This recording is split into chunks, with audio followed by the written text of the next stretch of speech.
And because I'm mine, I walk the line. Welcome to We Can Do Hard Things. This is going to be the shortest introduction on earth because nobody wants to hear me talk when you know who's about to speak on these very grounds we are on. I'm going to introduce you to, although who needs this introduction? We're going to do it anyway, to our friend, one of our favorite people on this little earth. And her name is Dr. Brené Brown.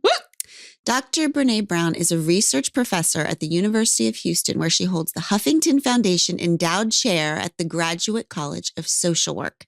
She has spent the past 2 decades studying courage, vulnerability, shame, and empathy. She is the author of 5 #1 New York Times bestsellers, which Abby actually asked me. She was like, wait, Brené, she goes, that's not right. This isn't right. I was like, oh, no, it's right. 5 #1s. It's correct. That's so weird. Okay. And is the host of the weekly Spotify original podcast, Unlocking Us and Dare to Lead. So freaking good. So good. Brené's books have been translated into more than 30 languages and titles, including Dare to Lead, Braving the Wilderness, Rising Strong, Daring Greatly, and The Gifts of Imperfection. I love them all. Most recently, Brené collaborated with Tarana Burke to co-edit You Are Your Best Thing, Vulnerability, Shame, Resilience, and the Black Experience. So good. Have we ever had so much to say about someone's introduction? Every single one, I'm like, yes. We'd like to comment on all the words. Okay. In her latest book, Atlas of the Heart, which our entire team has spent the last weeks with, Look at the she freaking takes thing. us on a journey through 87 of the emotions and experiences that define what it means to be human. Brené lives in Houston, Texas with her husband, Steve. They have 2 children, Ellen and Charlie. Dr. Brené Brown, thanks for being you. Hi. Hello. Okay. So this little team, have been talking about your book for the last weeks, okay? The new book, Atlas of the Heart, which is about to take the entire world by storm. I think it already has. I think before anyone got it, Amazon already named it #1 or on the top. Like, have they even read it? No. Everyone's just like, here we go. Brené put out a book. It's the best. #1. And they're always right, okay? So here's what I want to say about this book. To start off with, I want you to tell me if I'm right about this. Okay. I'm ready. Okay. So start to finish, read the whole thing many times. And in my own little brain, I'm trying to figure out why this is so freaking important. And so for me, I think this is what I say to my sister the other day. I think for me, it's because, okay, if connection to other human beings is what heals us and gets us through, then the ability to understand, put language to, and communicate our internal emotional selves to each other is the only way that we will heal and get through, because that is how we connect. And it's also the only really real way to be loved by anyone, if being loved is truly about being seen and understood. We can only be seen and understood if we can put words to this wild thing that's constantly happening inside of ourselves. Dr. Brené Brown, is that right? Am I right? So this book is a guide to defining our internal selves so that we can translate ourselves to the people we love into the world. Okay? Tell me if I'm right. If I'm not right, I'm going to splice in something that says, yes, Glennon, you're right. No, I mean, yeah, you nailed it. That's it. I mean, that's it.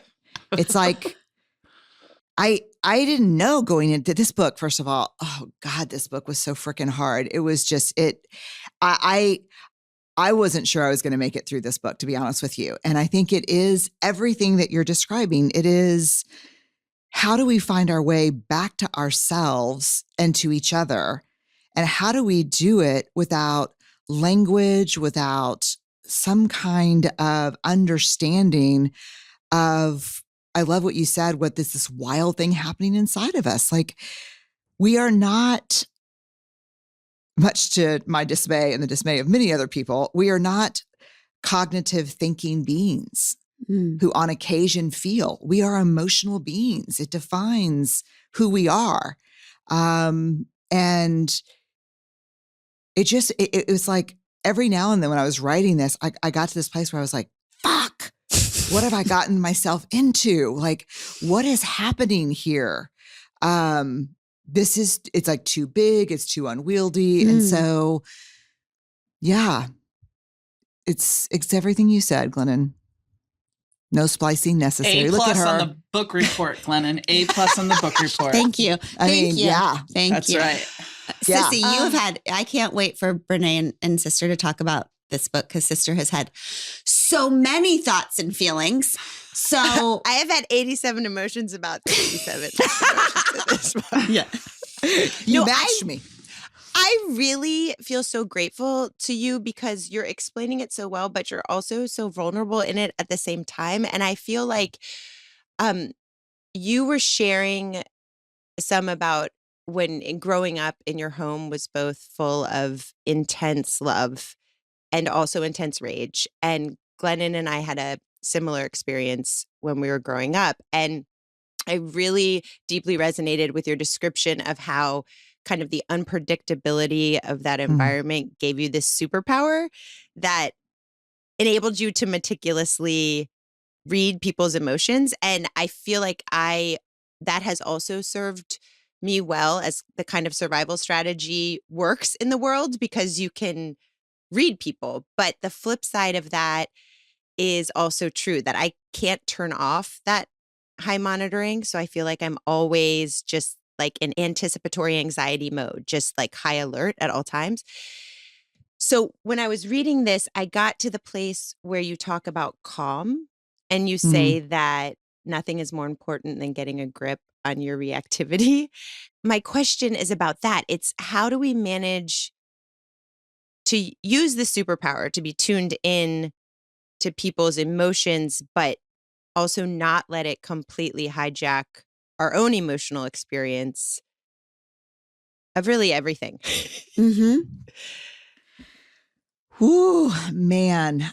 It was a superpower. It was a survival power. Because even I think I write in there, and for sure is the most personal I've ever been with kind of growing up and how things were hard. And even when things were great, I mean, y'all know my sister Barrett, and then she's got a twin, Ashley, and then we've got a brother between us. And so I'm the oldest. And so even when things, and it's a hard place to be because even when things were really fun and intensely fun, I was the protector in waiting. Yep. And I knew something is going to go sideways. One comment's not going to work. One joke is not going to be funny. And something's going to happen. And so at the same time, I'm kind of being made fun of for not jumping in all the fun. I'm also going to be the person when shit turns really fast that's going to have to gather my siblings and get them out of the way. Wow. You know, and yeah. And so as I've worked through that, especially with my therapist, she's like, you called it a superpower because you could read very quickly, wow, this is going to go bad in 5 to 7 minutes. She said, I would call it hypervigilance. Mm-hmm. Yeah. And she said, and boy, does that exact a price. You are, you're always hypervigilant, even if things are good. Because the unpredictability growing up is the really hard part. It's like, that's the hard part about not being able to guess what the antecedent is. Like, what is the thing that's going to cause everything to tumble? And so I think the work that I still do is, there's two things. So I think honestly, and this has been hard, and I think I was in the space writing the book, which made it really hard. I could cry maybe, but I think I've had to limit my time with people that demand that hypervigilance, including people I love. Mm-hmm. Uh-huh. Same. Yeah. Mm-hmm. And I remember when I first started seeing Diana, my therapist, I was 10 years sober and I'm 25 now. So 15 years ago. And I was sober, but I was really leaning into food and work. Mhm. And so I had just kind of given up some of the food stuff and I was really working on work. And I remember saying to her, I need some medicine. Like, I need some medicine because I got nothing now. I got nothing. Mhm. Mhm. And she said, what do you mean? And I said, I'm like a turtle in a briar patch. And you took away my Bud Light and you took away my cigarettes. And now you've taken away the apple fritter. And now you've taken away the 70 hours of work.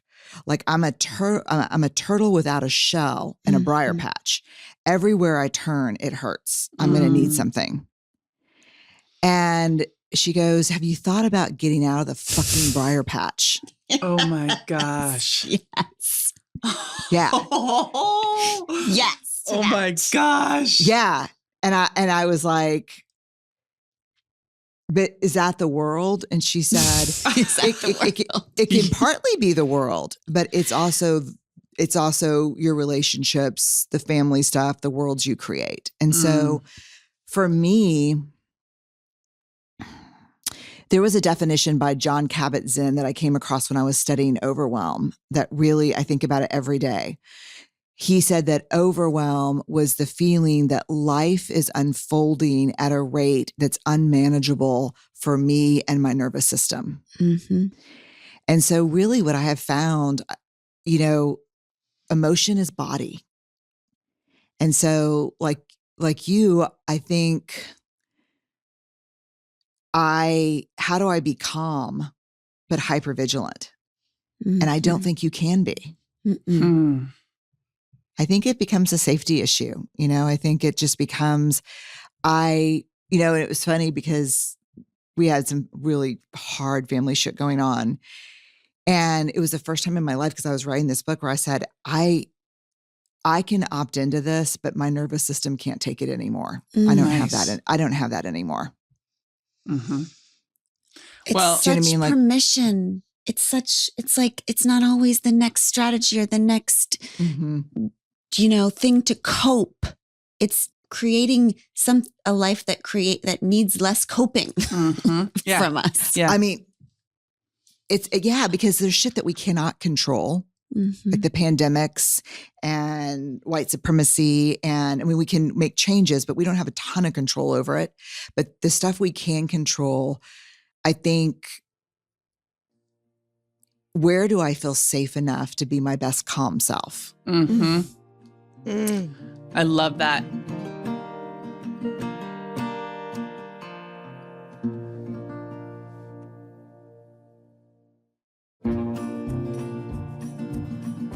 To go back to what you said about the overwhelm, we did an entire podcast on overwhelm, and it's a topic of conversation in my family for a lot of reasons. And I think you did an extraordinary job in this book to define overwhelm.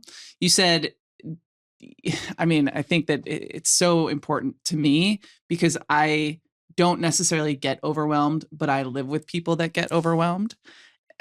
And your definition of overwhelmed, it just blew my mind. You said, you define it as relating to our perception of how we are coping with our situation, not how we are actually coping, but our perception of how we are coping, whether we can handle it. For me, I'm like, okay, wow, that is incredible. Mm-hmm. And it makes me remember the story you told in this book about I'm blown. Can you please tell the story of I'm blown? Because we actually just walk around our house now. I'm blown. Brené, 30 I'm times blown. a day. I'm the boy who cried, I'm blown. And now no one's going to listen to me anymore. You have to tell the story, please. Do you know it's so weird, Glennon, that you said that? I gave a talk last night. It's the first time I've been like in front of an audience since, a year and a half. And I actually talked about the boy who cried wolf related to overwhelm. It's so weird that you say that. Well, first of all, let me just start by saying this, the power of language. So this was new to me, and I've studied emotion for 20 years. But we just didn't have until probably the last 5 or 7, maybe 10, but really 5 or 7 years, like the fMRIs and the PET imaging, to understand that language doesn't just communicate emotion. It shapes emotion. Mhm. So if I said, hey, Glennon, can you make me those great chocolate chip cookies that you make? And you get out your bowl and you put in, I've never made chocolate chip cookies in my life, but like, I don't know, flour, I guess, and chocolate chips and shit like eggs and milk and whatever. Butter. Anything good has butter. What if I told you that the cookies tasted differently, radically differently, depending on what bowl you used? Like we think of language just like as a carrier of things, but it doesn't. It shapes things. And so the story about being blown and being in the weeds is really just waiting tables, bartending for, 6, 7 years, all the way through college, graduate school. And when it was busy, we'd get in the weeds. And I'd be in the weeds. I'd be like, I'd come in through the kitchen door and I'd be like, oh, shit, Abby, can you take teas to 3 and 4? Glennon, can you rebread 7? Amanda, can you pull a ticket for me for 7? I don't know where their Greek salad is. Like that's in the weeds. It's things are getting hard. There are obstacles for moving through. I need to take a breath, but I'm on top of it, but it's difficult. Every now and then, it's a funny story actually. Every now and then, someone would walk in the kitchen and just say, I'm blown. And it only happened to me twice in a 6 or 7 year career. And this is the Papa's restaurants in Texas, Papacitos, they're serious. Like they have scarred me deeply. Cause still today, if I walk in the kitchen and Steve's like kind of leaning there talking to Charlie, I'm like, hey, you got time to lean, you got time to clean. Or I'll walk, Glenn, and you would be like, what's happening? No, I know what you're saying, because this one will forget the stage of life she's in.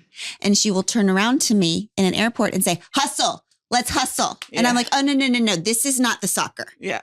We don't tell each other to hustle. Right. So same. Yikes. I'm with you. We don't. I was like, thank you, Brené. We Thank do you. not tell each other to hustle. Oh my God. My favorite line in the airport is, hey folks, walk with purpose. Yes. Let's walk with purpose. Let's go. Yeah, let's go. Let's go. So if I go into the kitchen and I'm like, I'm blown, it's really weird, because what happens is the rule, if you're blown, is you have to leave the floor of the kitchen and the restaurant for at least 10 or 15 minutes. So what will happen is Amanda will go, okay, she'll go up and get my table numbers from the hostess stand, not even assuming I can tell you what tables I have or what section I have. So Abby's the kitchen manager, because you would be, of course. It's a high stress, get it done job. So Abby starts pulling all the table numbers once she knows what they are. And then they just take over. So overwhelmed is a very intense amount of stress where actually you can no longer function in it. What's interesting is the only real empirically based solution to overwhelm is nothingness. That's what I'm talking about. Say more I knew things. this all Say along. more things about that. I knew this all along. I knew from the time I was born, nothingness was the cure. I'm going to have my Glennon and Abby Atlas score sheet. Glennon nails the overview report. and Abby knew overwhelm from the very beginning. Okay. Amanda, I just have you in the healthy, we'll do therapy together column. Yeah. Okay. No, so it's so funny, because actually these Papado managers, through just trial and error, knew what to do. They knew you had to leave. So back then, actually, we'd go behind the restaurant and smoke a cigarette. That's what we would do. Mm-hmm.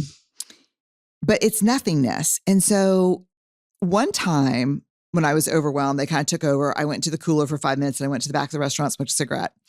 One time, it was toward the end of the shift. It was the only other time I was blown. And I was working a triple, which was lunch, light lunch, and dinner, because the tuition was due at UT.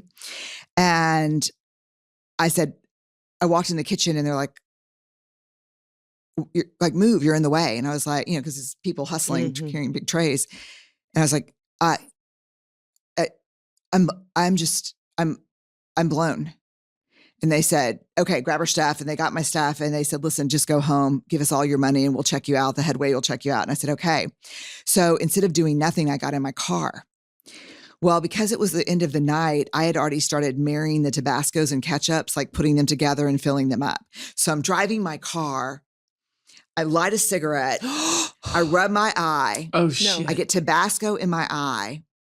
I can't see out of this eye. I drop my cigarettes and we had to wear these polyester skirts. So it catches on fire just starts burning like an 80s girl with a cigarette at a rock concert. Like when you used to light the thing and be like this. And it just starts burning a hole. Then it catches on my tights. And then I can't see. So I do this with the other eye. I can't see out of both eyes. I jump the curb and end up almost getting to a really terrible wreck. And I always think about that now. This is what I've learned from this research. One, I got to freaking stop saying I'm overwhelmed when I'm not overwhelmed. Damn it. Okay. Because neurobiologically, my body goes, okay, life's happening too fast. We're out of control now. So I need to, when I'm overwhelmed, my commitment to myself now is if I use that language, I'm going to stop what I'm doing and go outside for 10 or 15 minutes. Wow. So, because your body says, oh, we know what to do. We're shutting down. Yeah. And if you can tell people what you need, you're probably not overwhelmed. That's How many? interesting. Yeah. Have you ever had that thing where, like, I would say to Steve, oh, okay, fuck, I'm completely overwhelmed. Okay, make me a list. And I'm like, dude, if I could make you a list, that would not be overwhelmed. Like, I need you to take the wheel. Yes. That's the power of language. It is interesting empirical research in the book too. Anxiety and excitement present exactly the same neurophysiologically. In studies, people who labeled it excitement had positive experiences. Those who labeled it as anxiety had negative experiences. That's very much the difference between Glennon and I. Well, I feel that we have married the two ideas. So now instead of saying I'm anxious or I'm scared about big things that are coming up, we say I'm skited. Yeah. Half Oh, scared, yeah, it's so good. half fixed. That's the butterflies, right? That's the like, okay, this is new but it's a good one. I'm going to keep going because I want the thing afterwards. So I'm going to keep going. It's not fear, the gift of fear, which is telling me stop. It's the butterflies, which are telling me go.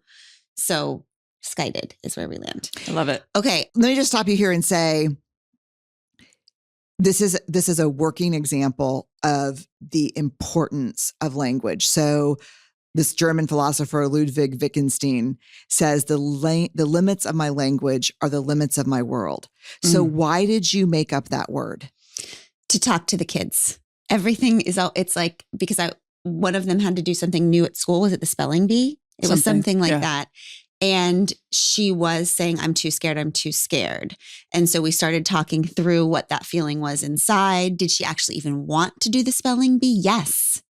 I do want to be a part of the spelling bee. So then, well, if you want the thing afterwards, then what is this? This thing that's happening inside of us. It's saying this thing is new. It's out of my comfort zone, but it feels like a good thing. It doesn't feel like a thing that is scaring me to stop. It's scaring me to go. It doesn't have to be either or. It doesn't have to be, you don't have to be scared or excited. You can be both. Right. And both. Yes. And that's exactly why language matters so much. So now your kids, and now after this podcast, my kids will have a word for this is what courage feels like. It's skited. Yes. It's like, but we make up those words because language gives us a neurobiological handle on what feels too amorphous and gauzy to grab. Yes. Good. And what you're doing, because actually, when you think about it, that word and we have a lot of invented words in our family, actually. Yeah. But it helps me know them better. Yeah. Because when they're Yes. saying, I'm skited about this, Tish is going to play guitar last night or something, I know they want that thing. I know that they're not signaling to me, Mommy, this is too much for me, which is I'm scared or I'm uncomfortable or it's a signal to me I'm about to do something hard and I need your encouragement because I'm feeling really vulnerable, but I don't want you to talk me out of the thing. It's really good. Yes. That's the power. I mean, it's like why we make up things like hangry or, Yes. it's like we need language. Yeah, brutal. Brutal is a word we say all the time. God, yes. This is something like, it's like saying goodbye to someone you love. It's both. It's the and both of this is so painful and so important to my human experience that I wouldn't change it for anything. Yeah. Right? Language matters.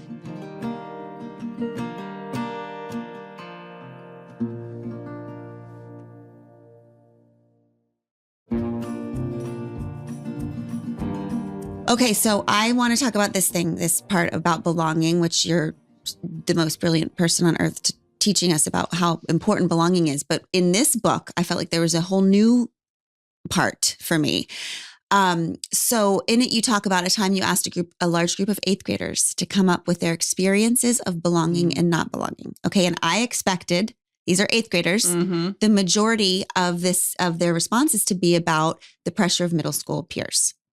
But the majority were about their parents' reactions to them seeming not to fit in, right? So they said not belonging feels like not being as cool or as popular as your parents want you to be. Not being good at the same things your parents are good at. Your parents being embarrassed because you don't have enough friends. And while I'm reading this, it struck me, holy shit, we are so desperate to make sure our kids don't experience the trauma of not belonging, that we are in fact the ones that are giving them that experience. Unreal. So in Braving the Wilderness, you talked about not making the drill team at your school and said that became the day I no longer belonged in my family. I tried out for cheerleading 5 times, Brené. She Never didn't made get the it. memo. 5 times. I wanted that uniform of belonging so bad. I just wanted God, someone to me just too. put on something that would say I belonged. So, but no. Okay. So how do we as parents release our people from this kind of manufactured pressure to belong so that they actually can feel like they belong in our families? Yeah, I think it's as simple and hard as I see you, I love you, and you will always belong here. Mm-hmm. It is as simple and hard as doing your own work so you're not working your shit out on your kids. Dang. Yeah, I mean, and it is, the hardest thing about raising a middle schooler is the unhealed, sweaty 7th grader inside of us. Yes. Who's got the tray in their hand and doesn't smell quite right and doesn't know where they're going to sit. And we so desperately don't want that for our own children. And that thing is so still raw that we almost can't take it if we have to watch it unfold again. And say, I want to tell you, let me think about this for a second. So one of my kids, I'm just trying to think about how to do it in a mindful way with boundaries with my kids. But one of my kids experienced a not getting into something recently.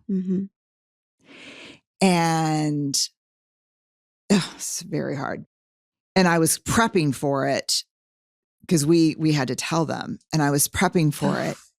I get really, Steve's superpower is calm. It's just how he's wired, but it's also kind of the pediatrician, thing. And so I'm like, okay, so how bad is it going to be? Like how hard, how hurt, like, can you give me? And I sat, and he's like, I think it's going to be okay. I think, this is, I think it's this. And I said, fuck, is this going to be like the Bear Cadets? Oh.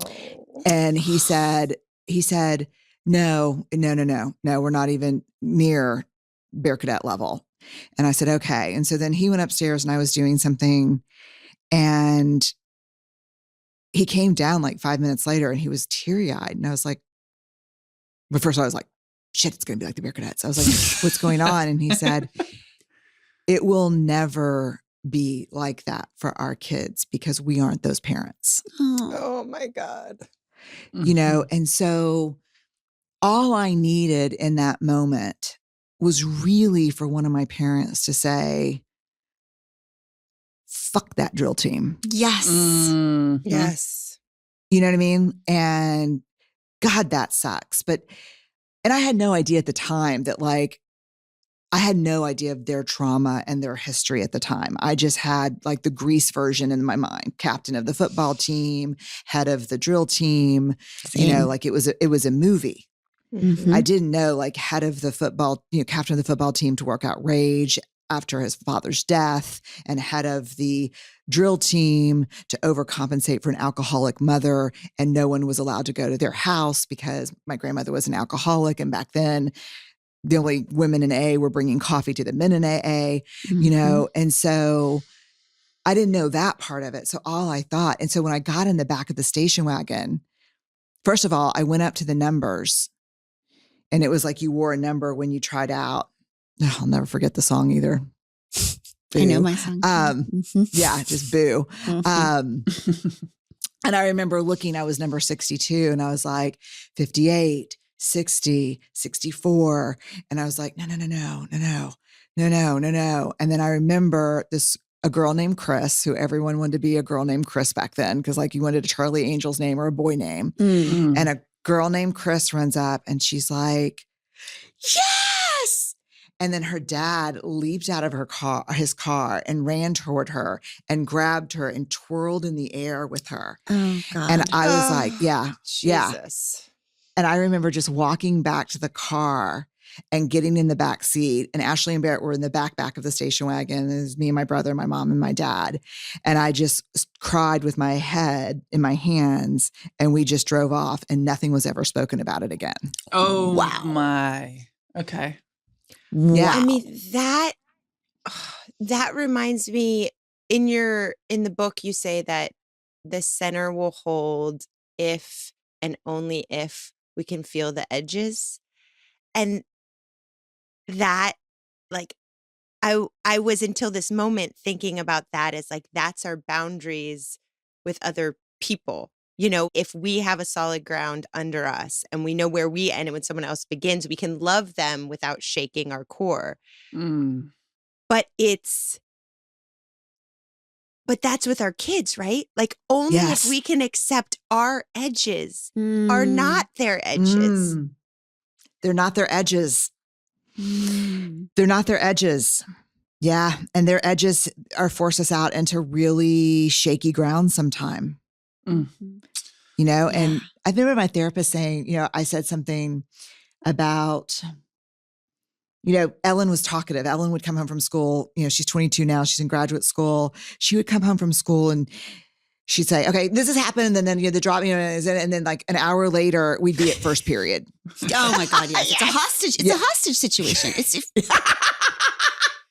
Yeah. And I was like, yes. Yeah. And I'm like, give me tea. I'll be asleep when you get home tonight, but then I'll see the tea when I wake up in the morning. You know, and then with Charlie, good. No.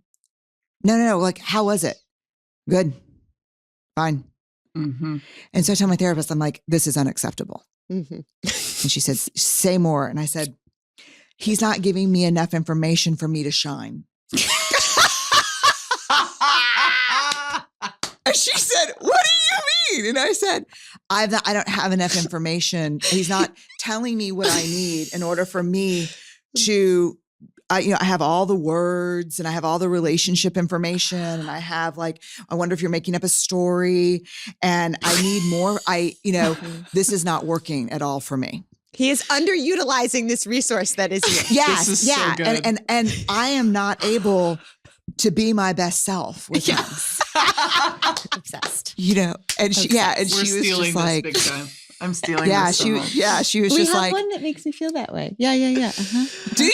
Yes. Yes, we do. Yeah. Yeah. Yeah, we sure do. We have one that at one point when I demanded that they talk about their feelings said to me, I do not know where they are. Yeah. I mean, and then I realized, wow, she's like, I think you just let him be him and you worry about shining on your own terms. You don't get to, he's not responsible for your shine. Yeah, that's good. Yeah. My goodness. Okay. Fucked up. All right. You worry about shining on your own terms. Okay. Yeah. So Not a sermon, just a thought. the story of not making that Oh, God. team has given you, I think, quite a bit of story now. And Oh, God. it's not for nothing. And I just want to say, like, some of the stuff for Glennon that she had to like struggle through has given her a little bit of positive stuff in her adulthood. It's true. Material for days. Material. And I do want to just make one slight confession, but then I don't want to talk about it. I just want to say the thing and then I want to move on to the next thing. Okay. When you were talking, I just remembered, and sister, I've never even freaking told you this. Oh, But I Jesus. one time came home from high school and told mom and dad that I had been voted up for the superlative of most popular and most likely to succeed. But that was not true. And I don't want to talk about it, but I just want to say, We will think later. about what kind of poor child is trying to convince her parents that she is like something at school that she's not. And good. why is that so important? Why did I think that was so important? Do you want to That talk my about parents it? thought I was cool. Next. Okay. So here I have to ask you this. This is a huge topic of conversation in my family right now. In our house, we can't stop talking about this idea of what is enough. And you know this, Brené. We've talked a lot about the scarcity mentality with my book, Wolfpack. And I come from that mindset and that place of scarcity, women's sports. You know, Glennon, when offers are made to me, it's impossible for me to say no. And since Untamed has come out, things get offered to Glennon and she says no a lot. And that makes me feel anxious because of my scarcity stuff. I know that's my stuff, my problems. However, she sees it as a way or people not having defined what enough means to them. And because of your success and because you are at the top of your game and are always we just love and idolize you. I wonder how you decide what is enough and how you define it. And contentment.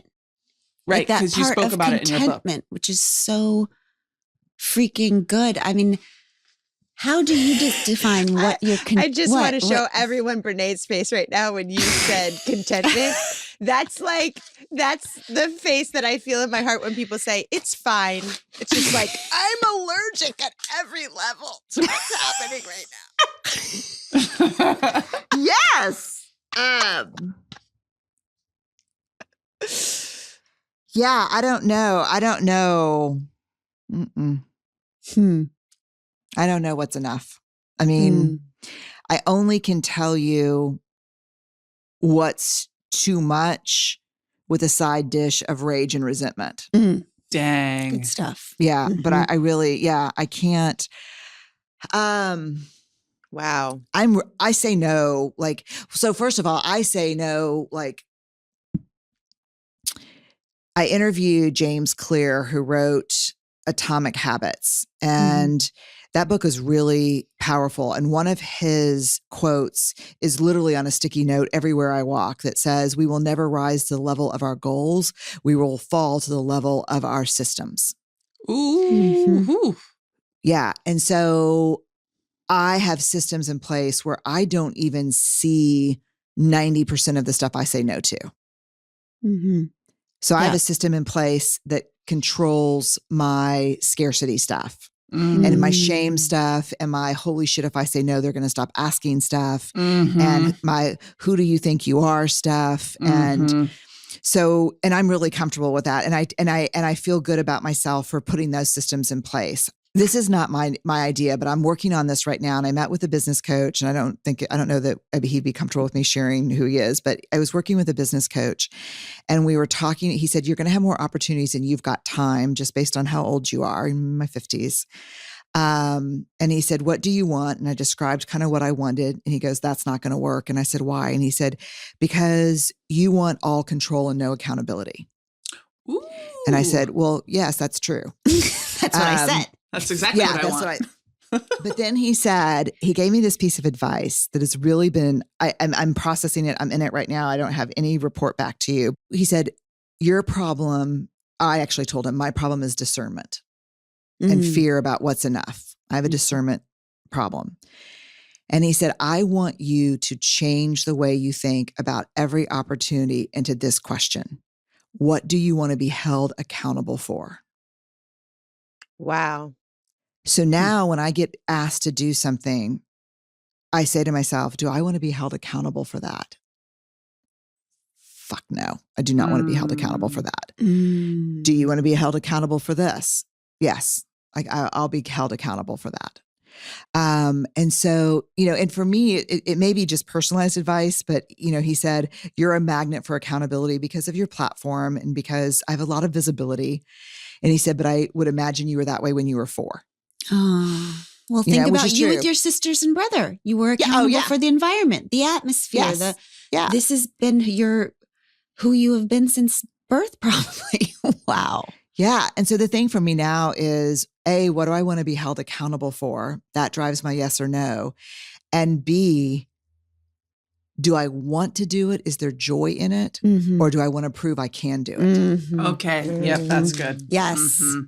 And that's the power of language, right? When you think of something as an opportunity, you're like, I want all the opportunities. Give me all the opportunities. But when you really drill down and say, no, this thing that is coming is something for which I will be responsible and accountable, and name it that way. It's like the bowl with the cookies. Amen. It changes your whole expenses. With the cookies. It does, because the question is, hey, there's this great opportunity. We really think we can scale your work, and we could do this, and we could start this. And then we're going to, I'm sure something that y'all both heard a million times, we can scale. Oh my God. We can bring if in I here. hear We can scale again. If I hear the word scale again, I swear. We can scale. We can bring your work here and blah, blah, blah. And then, of course, yes. What will I be held accountable for? Well, we'll need to hire a team of engineers and everything from password resets to customer survey. I don't want to be held accountable for any of that. Well, who would you like to be held accountable for? Well, anybody but me. Well, there's no one else. Oh, then I don't want to do it. And that is beautiful. I mean, we are going into the holidays. We are going into a new year, reframing things that we feel like things are happening to us all the time and around us, and to be able to make commitments out in the world, invitations, and to say, I don't want to be accountable for that. I will be accountable for coaching my daughter. I that's something I want to do, but I will not be accountable for signing up for whatever the heck I feel pressured into. Yes. Because I want to be held accountable for my ass on the stadium seat every water polo match. Yeah. Yes. Hold me accountable for that. Like I'm that person with I'm the person with the neck and the ball side, weak. That like you got time to lean, you got time to swim. Brené, you and my sister, my sister has sent me videos of her daughter's lacrosse games where I have said to Abby, who is this freaking, who's they yelling? need to not let this person in who's on this video. Who's yelling? This I'm is like, that's your inappropriate. sister. And Your sister's Abby's always yelling. like, it's her again. It's her. Your sister's the one that's yelling. Screaming. That's not positivity, but just the intensity.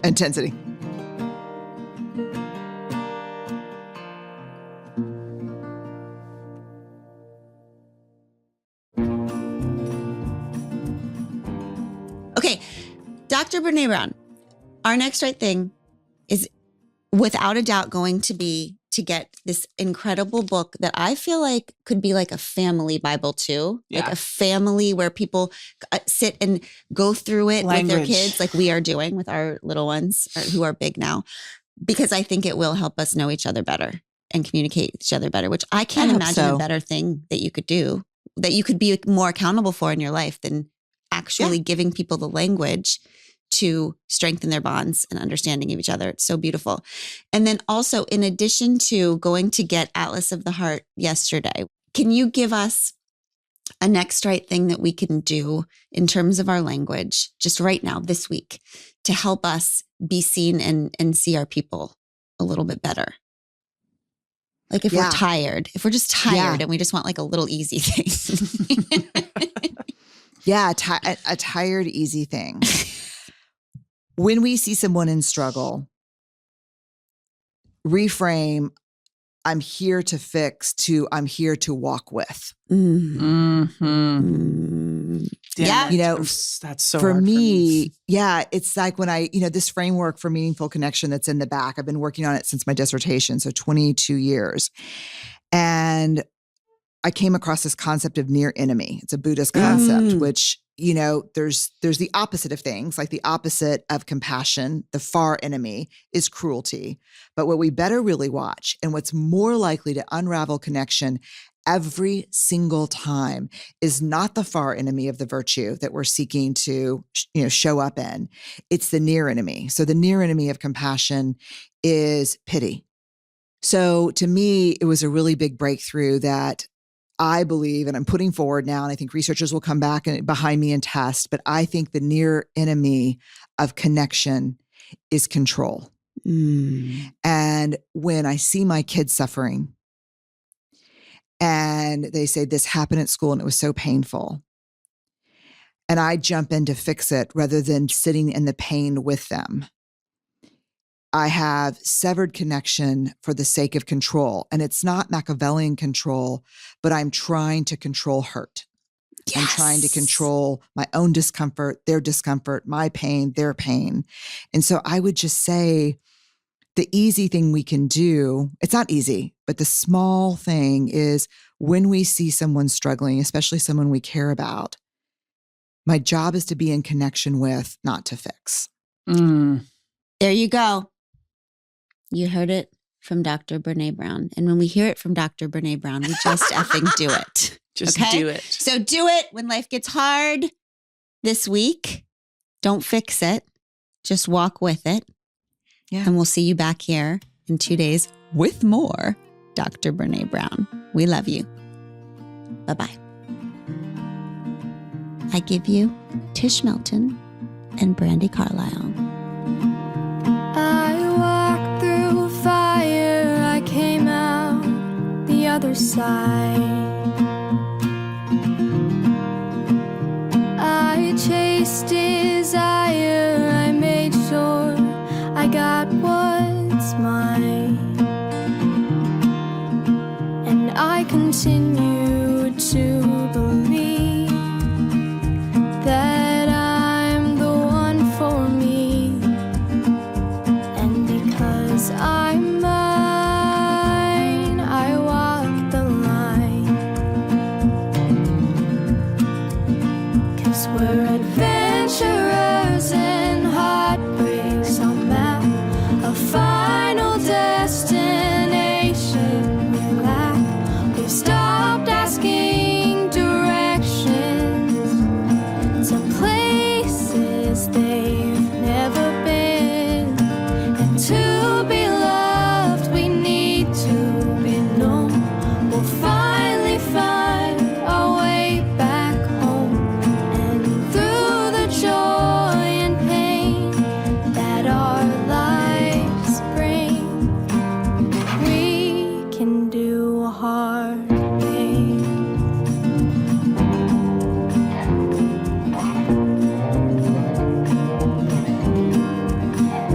I hit rock bottom, it felt like a brand new start. I'm not the problem, sometimes things fall apart. And I continue to believe the best people are free. And it took some time, but I'm finally fine.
thing. We Can Do Hard Things is produced in partnership with Cadence 13 Studios. Be sure to rate, review, and follow the show on Apple Podcasts, Spotify, Odyssey, or wherever you get your podcasts. Especially be sure to rate and review the podcast if you really liked it. If you didn't, don't worry about it.